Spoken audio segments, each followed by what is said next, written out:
All right, Education 435. We are going to dig into weeks 2 and 3 in this video.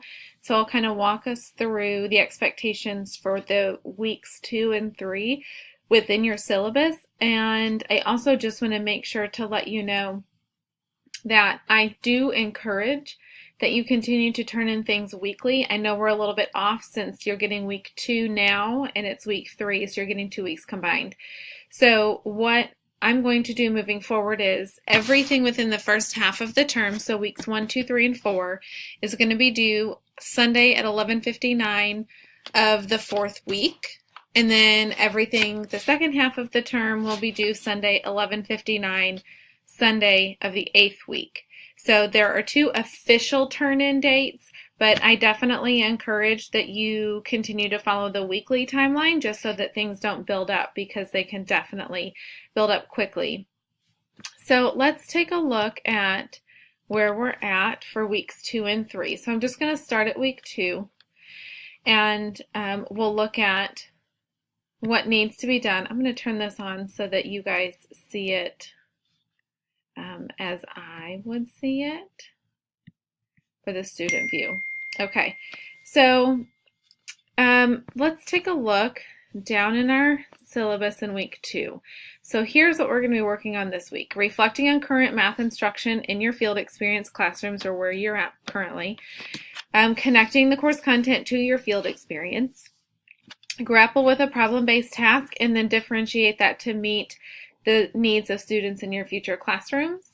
And then research and reflect upon the power of problem solving in math, the science behind learning from mistakes, and the impact of creativity in math.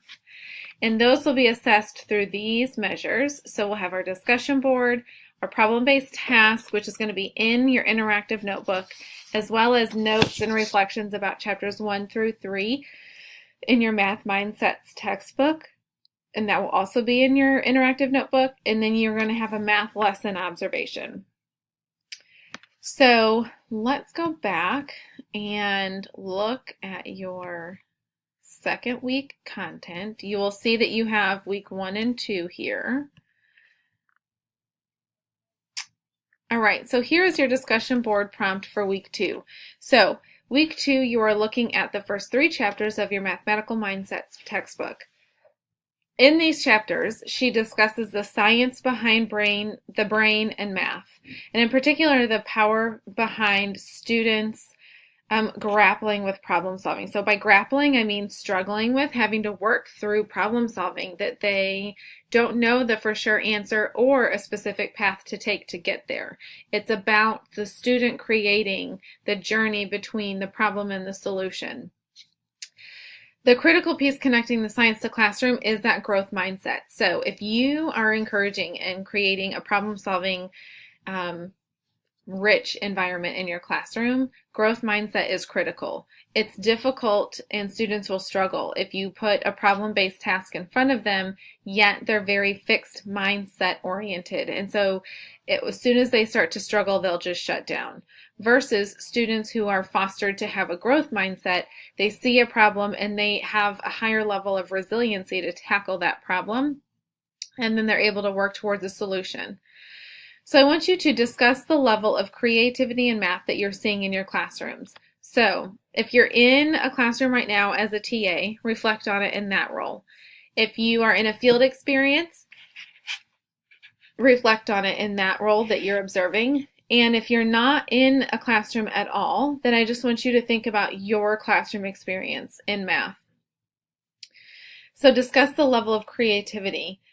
To what extent is growth mindset fostered for students in your classroom, and how do you know? So look through chapters 1 through 3 so that you can connect some evidence to your response. So I do see growth mindset because I see these things happening, and that's where you're going to pull the evidence from your textbook. Or I do not see growth mindset. I see fixed mindset approaches. And so you're going to pull information from the textbook to support that response. So that is going to be your first task. Then I want us to look at your problem-based task in your chapters 1 through 3. So I want you to remember that your interactive notebook template is always going to be in week 1. So each week you're going to need to go back into your interactive notebook right here. You're going to need to access this document, and it will be updated each week with what you need to add. So let me scroll up a little bit here.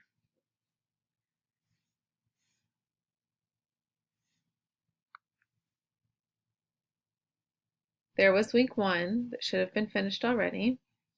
All right, so here's your week 2 work. So on your syllabus, it discusses your problem-based task. So here's your problem-based task.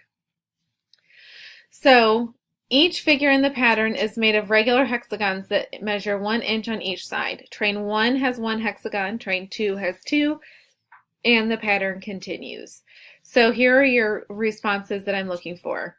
Find the perimeter of each of the first 3 trains. Find the perimeter of the 25th train. Find the perimeter of the nth train, and write an equation. So those last 2 kind of partner together. If you're finding the perimeter for the nth train, you are, in a sense, finding the equation to be able to find the perimeter of the nth train. So those 2 kind of connect. So here is where you are going to show your work. So you can type in your work process. So me personally, I would work this out on a piece of paper, and I would just kind of scratch some notes down, figure things out until I can get to the answer. So I would choose to do that and then take a picture of it and insert a screenshot here. Or you can do that and then you can type in kind of your work process here. Either way is fine. But also remember to answer this question. How would you differentiate this for struggling students? So not everyone in your classroom is going to be able to tackle this at the same starting place. So what supports can you build in for students who may struggle in math? Then you also have your chapter notes and takeaways. So in the first chapter, as I mentioned in your discussion board, it talks about growth mindset and fixed mindset. So I want you to define and give examples of both of those. And then in chapter 2, it talks about supporting students as it's okay to make mistakes in math, and we learn from mistakes in math. So I want you, in the textbook, it gives 3 or 4 examples. It gives more, but I want you to just pull 3 or 4 of those as ways that you can support students to change the way they think of making mistakes. That it's not a bad thing, that it's actually a strength, and to be able to learn from those is critical as math students. And then chapter 3, what are the 4 stages of working on a math problem? So this will vary, and it depends on, the research that you're looking at, and, some people kind of make up cutesy kind of Pinteresty teachers pay teachers approaches, but in a sense, we all kind of follow the same journey as we're problem solving. So I want you to just take away this part in the book as an example of an option that you can take. So what are those 4 stages? So looking at our rubric, we've talked about our discussion board. You saw your problem-based task with the green hexagon trains. We've talked about math mindsets, chapters 1 through 3. So now I want to talk about this lesson observation. So this is going to be back in week 2. And I have the rubric here. It's not something that's going to be in your interactive notebook. This is something that you're going to turn in as a separate assignment. So here's your turn it in link right there. If you click on this rubric, it'll take you in. So I just want you, in your field experience, to go in and observe a math lesson.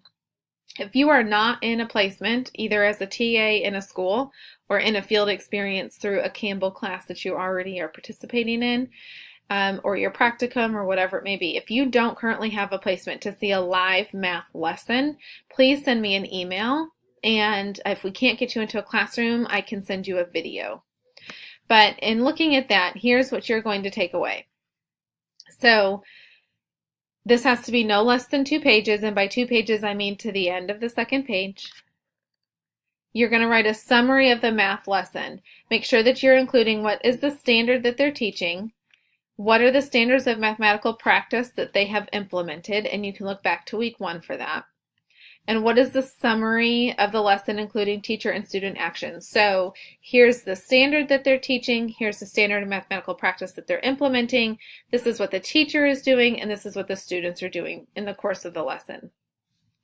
Then I want you to make sure that you are connecting what you're observing to the course content. Right now we've only jumped into the mathematical mindsets, but you can really connect what you're observing in the classroom to things that you're reading in the book. Implications for teacher and students. So based on what's happening in the lesson, what does that mean for teachers and what does it mean for students? So if you're observing that a teacher is implementing a standard of mathematical practice at high levels, or maybe multiple standards of mathematical practice, the implication is that the students are going to be able to problem solve math at higher levels, or that they will be able to experience math at high levels because their teacher is focused on those standards of mathematical practice.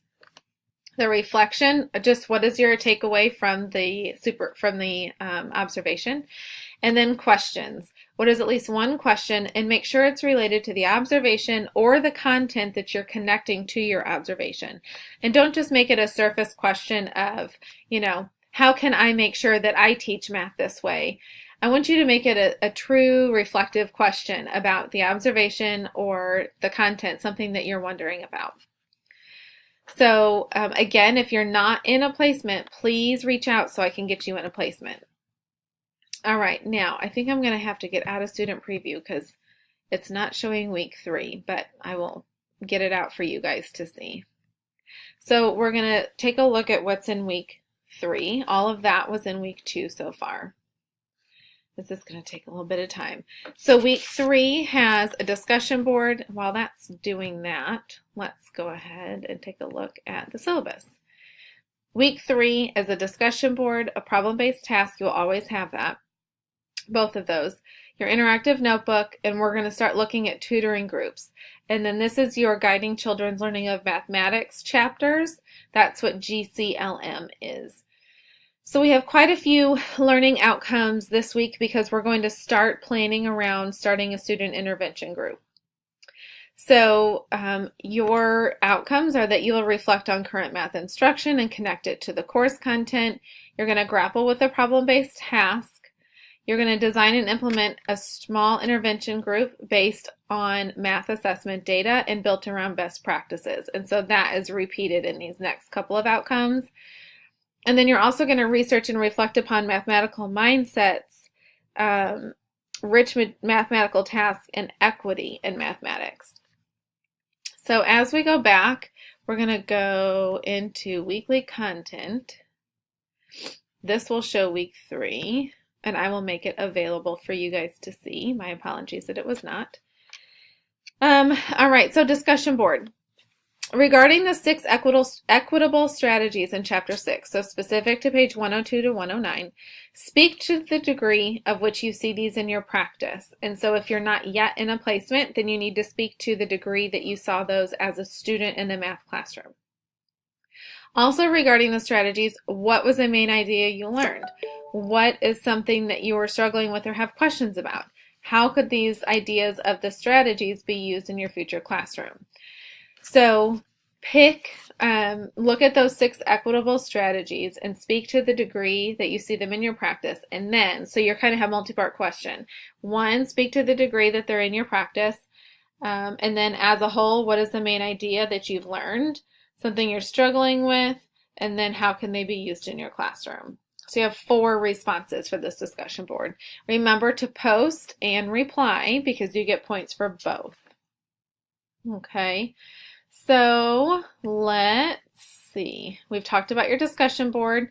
Let's look at our problem-based task and then our chapters. So that again is going to be in your interactive notebook. So you might have to go to week 1 unless you have it open. But here is your week 3 tasks. So your problem-based task is here. You're going to read this kind of informative paragraph to start. And then here is your question or your problem that you're presented with. Again, show your work. And then here are your chapter prompts for each chapter. So please make sure that you're paying attention to those. And then I'm going to provide a secondary video for your field experience tutoring project to follow this. Thank you.